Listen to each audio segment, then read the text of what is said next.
touching a countless number of lives. We present you a collection of stories and songs from various cultures and countries which relay the amazing omnipresence and incessant love of our beloved Bhagavan. This is a story that takes place in India and is a true testament of Swami's powerful omnipresence and glory. In the early 1980s, Satya Sai Baba called a group of 11 devotees together. They were highly evolved individuals who had been seeking to go deeper into their spiritual quest. Baba instructed them to go to the sacred Himalayan mountains near the holy shrine of Badrinath. Most of these devotees were in their 30s and were completely dedicated to leading spiritual lives. Per Baba's instructions, they made arrangements for their families as they were giving up all worldly possessions and attachments. Swami gave them a gift of a large urn or vessel called the Akshaya Patra, which means the never declining and ever full vessel. The urn was named this way because it spontaneously manifested all manner of food, fruits, milk, prasad, etc. Upon giving them the vessel, Swami told them, "Whenever I notice that you are hungry, the necessary food required by you will automatically appear in the container under my divine will." Sai Baba appeared physically to them, initially every month, to give them personal guidance and direction. He visited about every 6 months or so. These visits are clear examples of his omnipresence, since he was seen by devotees in southern India as well as in the caves of northern India. It is said that these devotees are frequently visited by saints and sages who live their lives roaming through the Himalayas.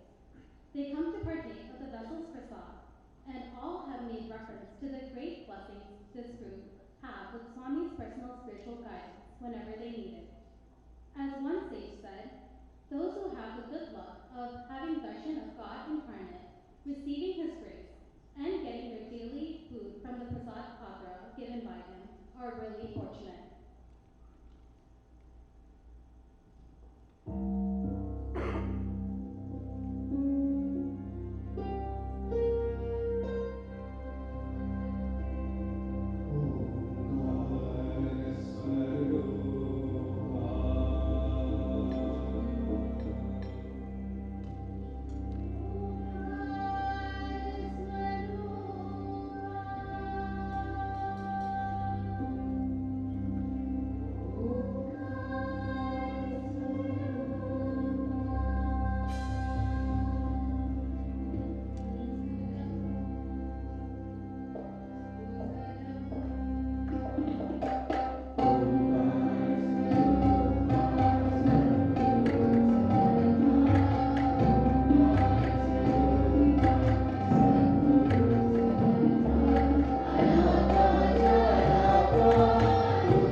story about Victor Clinton shows us how Swami's love has reached the farthest corners of Africa through Satya Sai schools.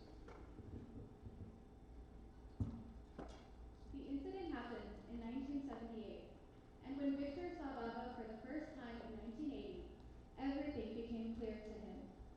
It's fascinating to learn how Baba was silently and mysteriously drawing him to his physical form during those 2 years. In 1978, as president of the Spiritualist Association, Victor Kanu went to the Christmas Eve service. A play was being enacted, and the narration included accounts of the birth of Jesus and his wonderful works. During her talk, the narrator said, "Do you know, there is a man living in India today who is doing exactly what Jesus did 2,000 years ago. His name is Sai Baba." This was the first time that Victor heard the name Sai Baba. His heart jumped. A man on earth doing the sort of things that Jesus did? Victor decided he needed to find out more about this man. After some searching, he finally came across Howard Murfitt's book, Sai Baba, Man of Miracles. Victor was consumed by what he read, and read this book again and again and again. Victor got more books on Baba, and learned that if you prayed to him, he would hear you and respond. So one night, in February 1980, Victor prayed to him directly. It was about 11 p.m. He said, "Oh, Sai Baba, I don't know you, but from what I have read and have been told, I have no doubt whatsoever that you are God incarnate.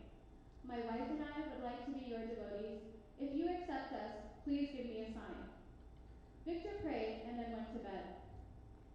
At 2:30 a.m., he woke up, perspiring and shivering. Sai Baba had come into the couple's healing room and sat on the healing table.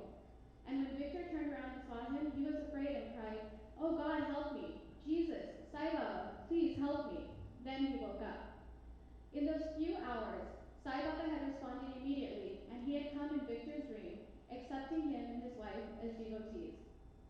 One day, in July 1989, when Victor and his wife Genevieve went to see Baba, they were called in for an interview.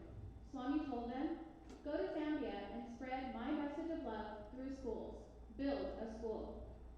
Victor and his wife had briefly been to Zambia before to conduct a workshop for 3 weeks, but that was all. They didn't know anybody there, but Swami was very clear. Go there and build a school and spread my message of love. Genevieve was a little bewildered and asked, "But Swami, where are we going to get the money from?" Baba said, "Sell your house and use that money to build a school, and if that is not enough, borrow from the bank." Being a Christian, Victor was reminded of the story of Jesus Christ and the rich man who went to him and said, "Master, I have done this and that. What else can I do to redeem my life?" And Jesus said, "Sell all that you have, give to the poor, and follow me." And as soon as Jesus said it, the man ran away. Victor thought about that and knew this was a test. If Baba wants to create anything, he can build it anyway. He can produce money and construct it. But why did he say the Kanus should sell their house? This is a test. Victor and Genevieve were very happy. In fact, they felt extremely fortunate that God should ask them. What was in the Bible was being repeated. And this is how the Kanus went to Zambia. They left London in December 1989. After packing all their things, they said, "We had some savings and insurance and cars. We sold all of these and even window curtains, pots and pans, because Baba said leave nothing. In other words, he wanted us to cut the bridge." That's how we went to Zambia. We were in a strange country, but with faith in him, it took us 18 months to build a school. He said, "Build it all." It had 24 classrooms at the time.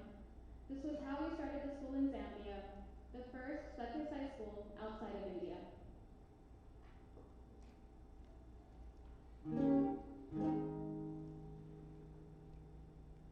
Si ahamba kukayen cuentos, si ahamba kukayen cuentos. Si ahamba kukayen cuentos, si ahamba kukayen cuentos. Si ahamba kukayen cuentos, si ahamba kukayen cuentos.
and his experience of Swami's all-knowingness and compassion. Professor Abdul Razak Baburao Korbu was a reputed teacher of law. Swami himself handpicked his application from a heap of applications for teaching at the Satya Sai Institute of Higher Learning as a visiting professor. Swami had not spoken even one word to him in the first year of his service at the institute. One evening during darshan, Swami walked straight to him and Professor Korbu touched his feet with tears in his eyes. Swami asked him, "How are you, sir?" "I'm all right, Baba." Before Korbu could say anything else, Baba interjected, "I know, I will see you later." On that Sunday evening after the darshan rounds, Swami walked up to Korbu in the mandir veranda and asked him, "What is your first name, sir?" "Abdul Razak, Swami." "What is the meaning of Abdul?" "It means a devotee, Baba." "What is the meaning of Razak?" Korbu could only fumble. Swami himself said, "Razak means Allah." "What is the meaning of Allah?" "God, Baba." "That is not quite correct. Allah means all high or above all. That is also the meaning of Parameshwar. Param, Ishwar. There is no difference. Allah and Parameshwar are one. He has manifested himself as this universe." Korbu's mind was filled with joy. Then Baba called him into the interview room. Korbu broke down when he was all alone with Swami for the first time. Swami established complete rapport with him instantly, saying, "Sit comfortably and do not cry. Why fear when I am here? You are Abdul, my Abdul, and I am your Razak. You know it well." The very next day, during the second interview, Swami said, "I know that you have faith in me, but you do not believe in my power to create objects, isn't it so?" Professor Korbu was startled because this had been a question mark in his mind for almost 5 years. "Forgive me, Baba. What you have said is correct," was the professor's reply. "Your lack of faith in my power to materialize is genuine. It is good that you do not take anything for granted. Now ask me for anything and I shall give it to you here and now. Take your time. Think and ask for anything you desire." Korbu thought for a while. Remembering that there was very few Muslims among his devotees, he said, "Baba, please give me such an object which embodies in it the entire universe, and also any symbol of my religion marked on it." Baba smiled sweetly and said, "Abdul, do you think you have placed an impossible request before me? Look at my palm. Do you see anything there? There is nothing either in it or behind it. You can verify it for yourself." He turned his palm upside down. The sleeve and his robe was above the elbow. He said, "Abdul, keep on looking at the center of my palm for some time." Within a few seconds, he could see a round, large object coming out of it. It was a shining ring which dropped on the floor. It had a crescent moon and a star engraved in gold. Not understanding, the professor pleaded Swami to explain. Swami laughed and said, "You were only born a Muslim, but you do not know anything about Islam." Baba further explained, "I have made this octagonal gold ring in with 9 precious gems embedded. Both of them represent the universe. In the middle of the gems, I have put the Islamic symbol of the crescent and the star and emeralds. These green stones also stand for your religion." Swami slipped the heavy ring on his finger. It was a perfect fit. Only after coming out of the mandir, the professor came to know from another Muslim devotee that the word Allah was inscribed in Arabic language at the center of the green emerald stone.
Next, a little bit about the country of Haiti.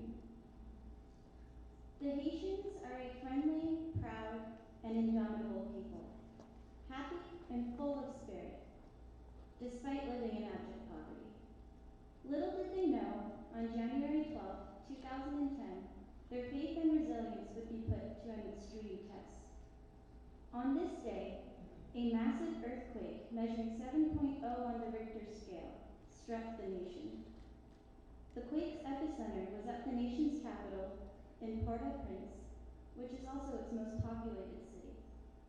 The country was devastated, with over 250,000 casualties and 1.5 million people left homeless. The SAG organization moved quickly to answer the cries of countless thousands in desperate need of food, water, shelter, and medical care.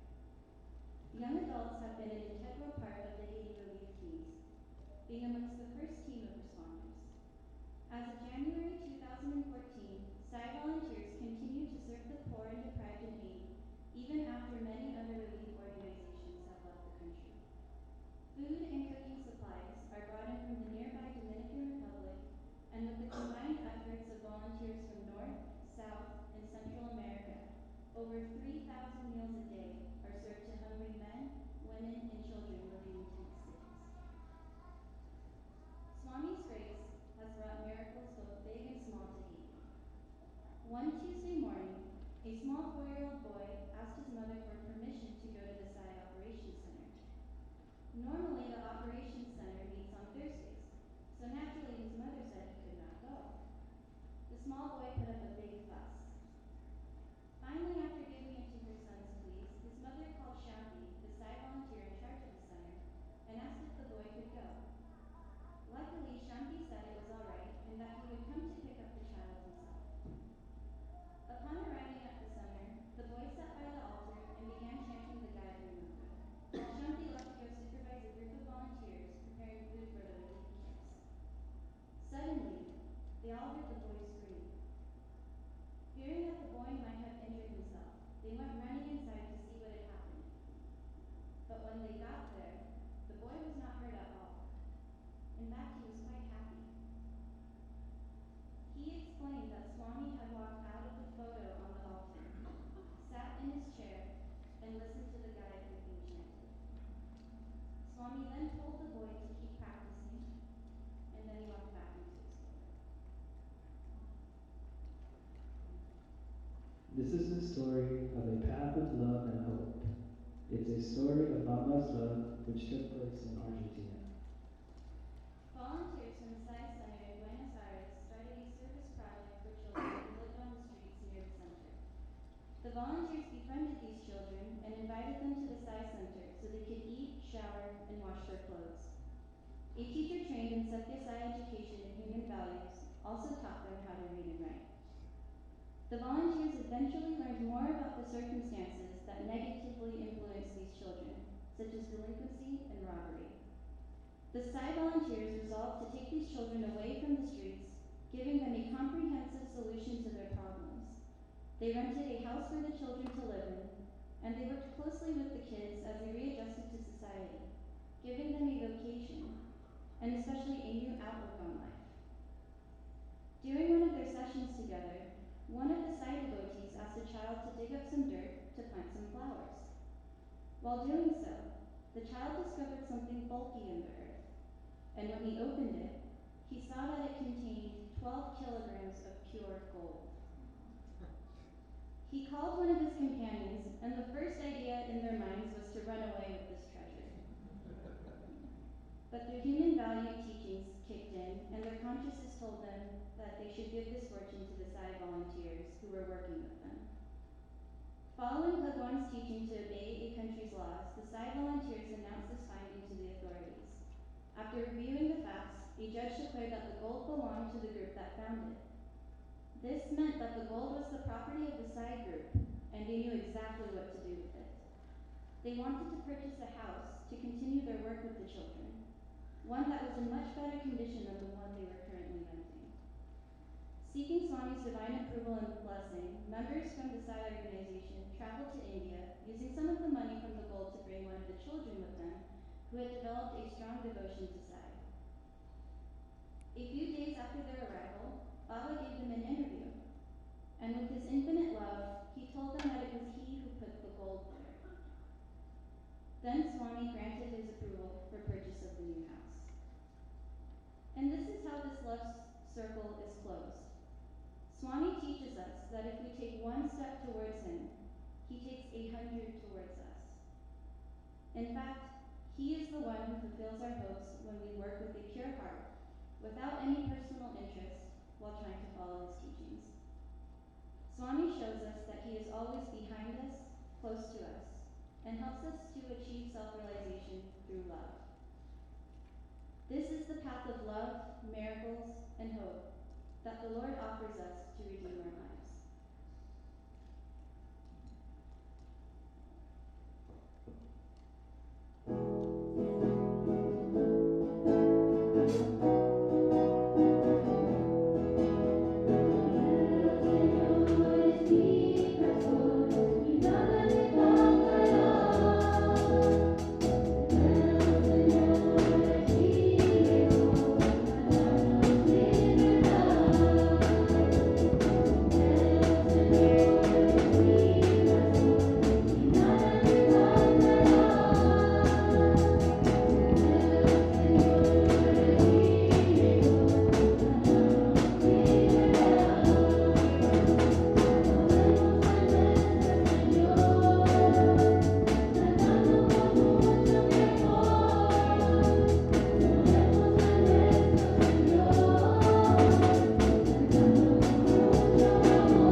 Faith in Swami lays the foundation for the following story, where Swami's love and healing spans thousands of miles to help a young devotee in Australia. Pearl Harrison, a retired secretary of the medical faculty of Sydney University, agreed to type in the manuscript for Howard Murfitt's upcoming book. This appeared to be a chance meeting at first, but Swami had much more in mind. Though not very religious herself, Pearl's typing work exposed her to the wonders of Sri Satya Sai Baba for the first time. Mayan, her 9-year-old granddaughter, sometimes helped by reading aloud the material to be typed. While the grandmother was somewhat skeptical about the miracles, Mayan accepted the truth of them without question. The first few chapters of the book had just been completed when Mayan was taken to a doctor for a blood test because she was looking very pale and bruising too easily. The results were alarming. Mayan's disease was diagnosed as aplastic anemia, in which the bone marrow fails to produce the vital blood components in sufficient quantity to maintain health and life. A specialist said that the only treatment was the use of certain drugs which have very severe side effects, such as stunting growth, causing puppy obesity, and hair loss. The specialist said that the child would need constant blood and bone marrow tests to monitor her condition. But the very worst aspect was that, even after going through all this and suffering the terrible side effects of the treatment, Mayan could still not be cured. The drug treatment would only prolong the child's life for perhaps a few years, but would have no effect in the long run. Moreover, the child could not live a normal life even for the short time she was kept alive. Then, Pearl thought about the sign miracles she had been typing.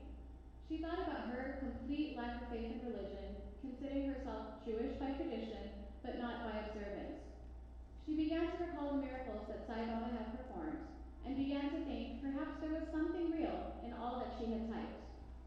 Howard Murphy and his wife, Iris, were most concerned about Mayan, and said they would come over immediately, and Mayan could start taking Vibuthi. Howard asked Mayan earnestly, "But you must really believe in the power of Sai Baba." She replied without hesitation, "Oh, but I do."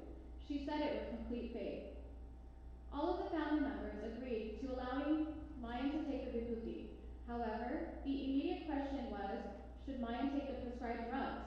The Murphets knew of many cases when Swami would cure through drugs while preventing any side effects. Yet sometimes he would use only Vibhuti and no drugs at all. The only way was to ask him. A devotee went to India, taking a photograph of Mayan and letters to Swami. She was granted an interview, and she asked an important question about treatment.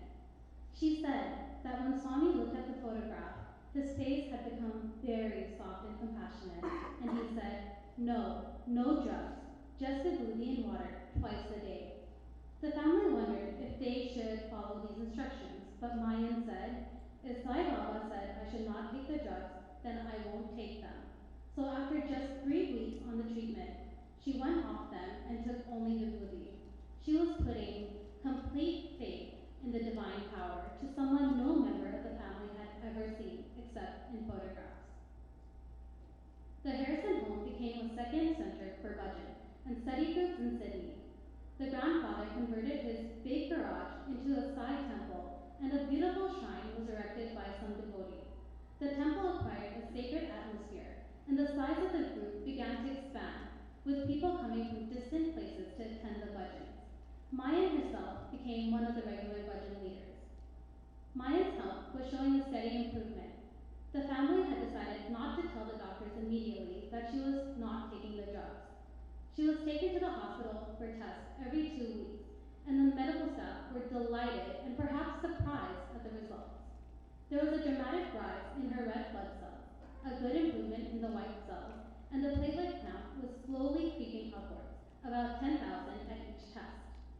However, they still had a long way to go to reach normality. The doctor advised bone marrow graft from Mayan's sister, saying it would help Mayan fight the disease. Again, a devotee went to India and asked Swami if this operation should be performed or not. Swami replied that the child was getting better and would soon be completely well. There is no need for an operation, he said, so no operation was performed. Several months later, Mayan's blood tests had shown her platelets as even better than before. In fact, 174,000. Early in the next year, Jack and Pearl Harrison took their 2 granddaughters to India to thank Swami for the miraculous cure. This divine healing across the thousands of miles had worked steadily, taking nearly 2 years in effect to complete. From being a family without religion, the Harrisons became one with the true spiritual religion, the religion of love. While blessing Mayan with the cure of the body, the divine hand had touched many other souls in Australia as well. All were grateful in the Lord for this great miracle.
And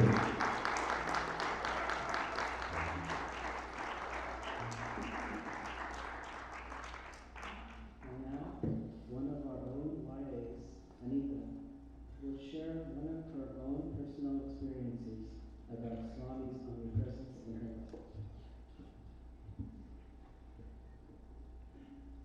When I'm asked about how I came into Swami's fold or how I learned about Swami, I wish I had an answer as interesting as the stories that you heard today. But the answer is that I was born into a Sai family, so my answer is genetics. I just have the Sai genes. So I always wondered, man, I want these stories of dreams. I want the stories with the rings. I want to see Vibhuti in my house. I wish I had these stories. But my parents always remind me that, Swami himself has said that he is with us, around us, behind us, and in us all the time. We just have to identify his presence in your daily routine and not wait for miracles to happen. So I would like to share something of that front with you so that in your daily routine you can feel Swami's presence on your way to work, in traffic, when your manager, boss, all those kind of situations. So in my home, mom, dad, and I were all religious, right? But my mother is like a milestone ahead in her trust with Swami. For her, Swami is everywhere in everything. She turns the stove off in time when the milk doesn't boil over. She thanks Swami for it. She takes the bus in time to thank Swami. She comes back home in time to see her TV show. She thanks Swami to be home on time. So I didn't have a word for this because it's not fair to call her just religious. So I call her, she's religiously romantic. She sees Swami everywhere. My father, on the other hand, is an engineer, and I grew up to be a biologist. So we are the religious rationals in the house, and terms like omnipresence did not really sync very well with us in the beginning, because in science, we either prove ourselves right or prove others wrong. That's how we work science, right? So we need to prove anyway. So we have this very fun banter in my home. Let's say we're on a driving trip. I'd be like, Amma, you have to actually hit the brakes on the car, so I won't do that for you. And she pretty sweetly said that, no, Kanna, if you have the trust, he can still do that for you. You just have to build that level of trust. And then I began driving in LA. So I know that that can be true.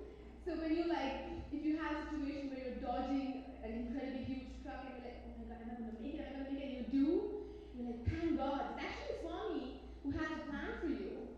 So these are small things that we sometimes miss out. We say, oh, we got lucky today. Oh, things happen according to my plan. There's actually Swami who's unfolding his plan for you. So when I came from India to the US and I had to settle down with new friends and everything was new here, I think I began identifying Swami presence more in small little things like this. And sometimes he comes in the form of discipline that he holds so close to himself. There was one time my mom lost her diamond ring and she was begging Swami, oh my gosh, I need to find it, please find it for me. And she found it only after it pricked her in her foot, and Swami was just like, you have to be careful. Sometimes you just know that you deserve the punishment that for the mistake that you made. That also was Swami in his omnipresence showing it to you. And sometimes, especially because I was new here and there are new people and not someone who I grew up with, I've seen Swami come in the form of a family or a friend. This one time last year, I had planned a trip with my friends for a farewell to Las Vegas. And on the same day, I got a call from Supriya, a YA rep, who said, hey, there's bhajan workshop on Saturday, the exact same day as the farewell. So I was in this dilemma, oh my God, do I be a good friend, go to this farewell, do I do the bhajan workshop, what do I do? I woke up and I just felt, alright, bhajan workshop. So I went to the bhajan workshop. Still in the back of my mind, I knew, oh, what's going on in Vegas? I want to know what they're doing right now. So I enjoyed the bhajan workshop, of course. And then on my way back, I called my friends, what are you guys doing? They're like, hey, we got robbed today. All of our belongings are gone. And I got goosebumps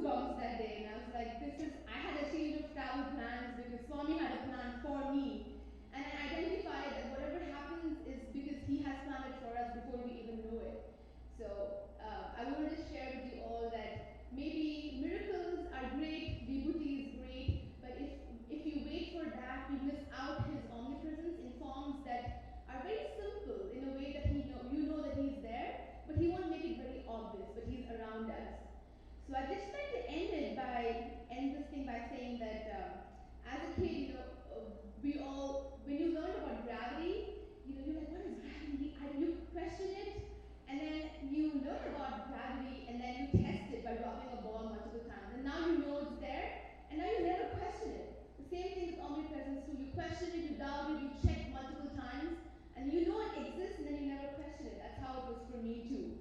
So I truly learned that Swami lives by his word when he said he is around us, above us, below us, and within us. And he is also in Africa, in Europe, as we saw today, in Argentina, in LA, in Las Vegas, even. And as wives, we are really blessed to feel his omnipresence in our lives. It's like he's always following us. And today, we make a promise to stay in his path and always follow him.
Wow, that was fantastic. Let's take another one. Oh.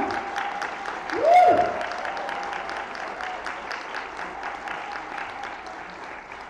Thank you so much. Took us all over the world, made us think a lot, made us realize how omnipresent the Lord is. Right now, we are moving on to the next part of our program, and it's another special treat. One of our guest speakers is this year's Srikant Vaidyanathan, and he has a musical program for us too. Shrikant has been a bhajan singer in the Bashanti Mandir and is personally trained by Swami in music. He has presented many bhajan workshops around in the U.S., including one recently in our region. So we are very blessed to have him here with us.